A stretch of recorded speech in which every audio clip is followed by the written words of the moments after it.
Axel Beteta es abogado y notario, cofundador de organizaciones en favor de la vida y la familia, con formación en bioética, derechos humanos y filosofía del derecho.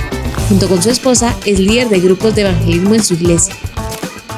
Bienvenidos a Cristianamente, donde la fe se piensa y se vive. Soy Amir Tejada y hoy me encuentro acá con mi buen amigo Axel Beteta. ¿Qué tal, Axel? ¿Cómo va? ¿Cómo te trata la vida? La vida es intensa. Ok, está intensa en estos días. En medio de esa intensidad estamos felices, con gozo, con toda la energía y listos para pensar cristianamente. Ok, bueno, en esta primera parte lo que hacemos es una ráfaga de preguntas. Así que tipo ametralladora te voy a lanzar varias preguntas para que tú las puedas ir respondiendo e ir calentando sobre el tema. ¿Te parece? Los abogados no somos buenos para responder rápido. No, claro que sí, son muy buenos. Y esto va a ser como un tribunal. Son muy bajos. Mira, aquí te lanzo la primera. ¿La vida eterna nos quita lo humano o lo lleva a su plenitud? ¿Qué piensas de ello? Mira, primero solo quería empatizar con las personas que el concepto de eternidad les puede causar un poco de estrés o de ansiedad. Por ejemplo, en mi caso, que soy abogado, para mí los plazos son esenciales. Cuando algo termina, cuando algo finaliza, cuando algo empieza, cuánto tiempo tengo para hacer algo. Entonces, para mí el concepto de eternidad a veces me abruma. Pero cuando nosotros pensamos cristianamente, podemos redimir el término. Nosotros vemos que la primicia de la redención y de la eternidad fue Cristo mismo. La vida eterna no destruye al humano, sino que lo glorifica. Jesús mismo caminó en esta tierra, comió, tuvo hambre, pero cuando resucitó y resucita vida eterna, se acerca a sus discípulos y les dice: pueden tocarme. Esos discípulos pueden comer conmigo. Le habla a sus discípulos y les gira instrucciones. Entonces, la vida eterna nos lleva a una plenitud más que a una abolición. Y solo quiero compartirte esta frase de Augusto Nicodemus. En América Latina, la doctrina de la resurrección corporal es profundamente subversiva y liberadora, dado el contexto de pobreza, de violencia, de abuso. Dios nos recuerda que el cuerpo importa tanto que lo va a resucitar y además lo va a glorificar. Excelente esa cita que has mencionado. Te lanzo la siguiente pregunta. ¿Puede haber cultura en la vida eterna? ¿Qué piensas de eso? Yo creo que hay muchos misterios que no nos han sido revelados. Yo creo que es la forma en que yo lo veo muchas veces hay una muy buena película y el preview que Dios nos ha dado es pequeñísimo, es bien corto. En ese sentido, creo que lo que conocemos de la vida eterna es poco. Pero si Cristo Jesús fue un vistazo de lo que es la vida eterna, podemos esperar que en la eternidad haya cultura. El libro de Apocalipsis, capítulo 21, dice: y las naciones que hubieran sido salvas andarán a la luz de ella, y los reyes de la tierra traerán su gloria y honor a ella, y llevarán la gloria y la honra de las naciones a ella. Eso quiere decir que la eternidad no va a abolir la cultura, sino que vamos a llevar esa cultura y lo que se va a generar va a ser algo nuevo. Me gusta lo que Herman Bavinck dice: todo lo que el espíritu humano ha producido en ciencia, arte y conocimiento no se perderá en la consumación, sino que será reunido, purificado de sus contaminaciones por el pecado, transfigurado y llevado a su más alta perfección. Entonces, respondiendo a tu pregunta, yo creo que sí. Va a haber cultura en la vida eterna. Y solo voy a cerrar con esto. Eugene Peterson dice: la Biblia comienza en un jardín, pero termina en una ciudad. Dios no nos devuelve simplemente al Edén, nos lleva hacia adelante a la plena consumación de la civilización humana redimida bajo su señorío. Entonces, lo que podemos esperar es que va a haber una nueva cultura, pero con el aporte de todos. Ok, una cultura redimida. ¿Y por qué crees que una fe demasiado, y lo voy a poner acá entre comillas, espiritual, una fe de esa espiritual, a veces termina despreciando lo humano? ¿Por qué crees que pasa eso? Yo creo que hemos intentado espiritualizar mucho o intentado creer que lo que es espiritual es lo bueno y lo material es lo malo. Eso creo que es herencia del gnosticismo y que desafortunadamente en muchas iglesias esas ideas platónicas de liberación del cuerpo para realmente conocer la verdad y ser verdaderamente libres ha permeado la teología, ha permeado nuestra forma de ver la vida, pero a Dios y la palabra revelan que a Él importa la materialidad. Él sana al enfermo. Él no solo limpia de los pecados a alguien, sino que sana al enfermo. Él le da vista a los ciegos, le da la posibilidad de escuchar a los sordos. Tim Keller decía lo siguiente: el escapismo espiritual produce dos patologías gemelas: indiferencia hacia el sufrimiento presente y una incapacidad para la alegría presente. Ambas son herejías prácticas. Y yo creo que esta idea de que hay una sobreespiritualidad o buscar elevar la espiritualidad a algo superior nos lleva entonces a ignorar el sufrimiento de las personas, a desconocer los avances de la ciencia, pero también a no alegrarnos en las cosas que Dios está haciendo en medio de la materialidad. Creo que es parte del ataque o de la estrategia del enemigo en cuanto a perdernos de las ventajas y de la belleza y la maravilla que Dios ha creado para la redención de la materialidad. Una última pregunta de esta sección es, ¿qué significa que Dios valore el humano cuando nosotros vemos que Él decidió encarnarse? Juan 1:14 cabal refleja o dice: la palabra se hizo carne y habitó entre nosotros. Otra vez, citando a Bavinck, la encarnación no fue un episodio temporal. La naturaleza humana que Cristo asumió, la asumió para siempre. Esta es la mayor afirmación posible del valor eterno del humano. ¿Qué significa que Dios valore el humano si decidió encarnarse? Significa que ese fue el plan de Dios. Significa que el imago Dei, el hagamos el hombre a nuestra imagen y semejanza, se consuma en la creación del hombre y de la mujer, se glorifica en la vida eterna, se redime a través del sacrificio de Cristo y vemos que Dios valora la humanidad. El propósito no es despojarnos de nuestra humanidad, es que Cristo viva, así como Él lo hizo, viva en nuestra humanidad y que nosotros hagamos una cultura distinta en nuestro cuerpo, en nuestros hábitos, con nuestra vida, siendo embajadores de Cristo mismo en esta tierra. Y si bien ya lo has mencionado, y bueno, para avanzar a esta siguiente sección donde vamos a tratar de profundizar un poco en lo que estamos hablando, ¿qué crees o qué cambia hoy en día cuando nosotros entendemos que la eternidad no borra a lo humano, sino que redime lo humano? ¿Qué crees que cambia? ¿Cómo debería para nosotros pensar cristianamente en este sentido y qué cambia en nuestro día a día? Mira, yo encontré 5 cosas y voy a ser súper rápido con ellas. El trabajo y la creatividad. Okay. Porque lo que hacemos, ¿en qué sentido? Lo que hacemos nosotros para Dios tiene un peso eterno, no es temporal. El carpintero que seguramente cortó la madera, o aquella persona que plantó un árbol, luego un carpintero preparó la madera y luego alguien vino y armó una cruz. Y eso tuvo un impacto para la eternidad. Pero nosotros también, todo lo que hacemos va a tener un impacto para la eternidad.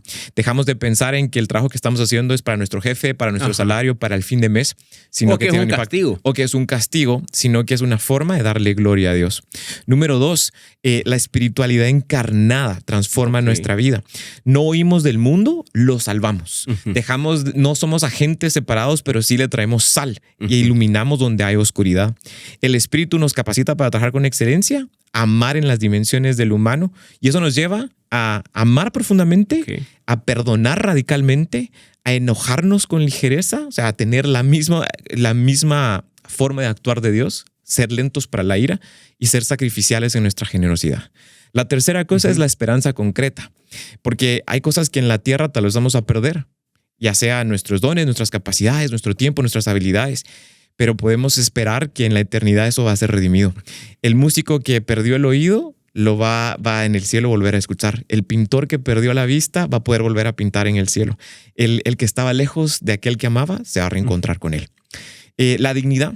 Creo que es la cuarta cosa. Todo lo que degrada al ser humano, la pobreza, la injusticia, los abusos, la corrupción, se pone al proyecto de la redención de Cristo. Y entonces la esperanza produce una urgencia ética en la tierra donde nosotros actuamos con veracidad porque va a tener un impacto en la eternidad. Y por último, y también nos enfrentamos a ella con esperanza. Y por último, nuestro gozo en la tierra. Todo lo que hacemos, ahora podemos decir, el gozo de nuestra vida parte de la idea de que somos salvos. Ya no son las circunstancias materiales, ya no es si está lloviendo, si hay buen sol, si no hay corrupción, si quedó el presidente que quiero, si tengo el trabajo deseado. Es porque Cristo me ama, porque he sido redimido y veo hacia ese encuentro eterno con Él.